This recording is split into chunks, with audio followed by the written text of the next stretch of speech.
In the heat of the afternoon, Alaa Hassan is tapping away at his latest work. His studio is this small garden in front of his Baghdad home. But it wasn't always like this. Before the invasion, he was one of Saddam Hussein's favourite monumental sculptors. I used to have a certain lifestyle. Under Saddam, we made lots of murals and monuments in his palaces. There used to be plenty of work. Alaa says he was no supporter of the regime, but that as an employer, Saddam wasn't all that bad. Saddam. Oh, I see. This is right. Saddam was an easy person to get on with, at least with us artists. He used to smile and he had a sense of humor. Oh, there you are, yes.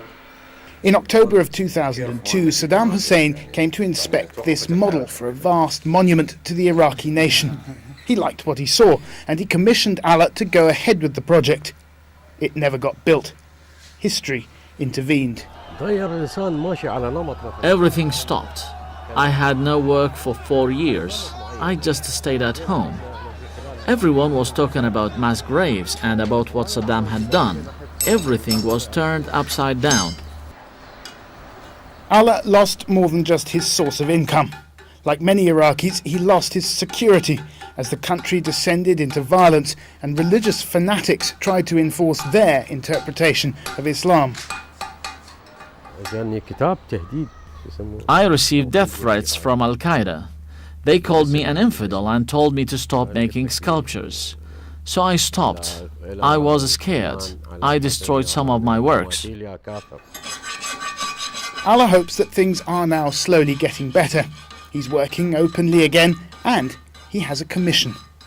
On the last day of August in 2005, a throng of Shiite pilgrims was making its way across this bridge to a shrine on the other side. Suddenly, rumour of a suicide bomber swept through the crowd, causing panic and confusion. People were crushed, throwing themselves off this bridge into the river below.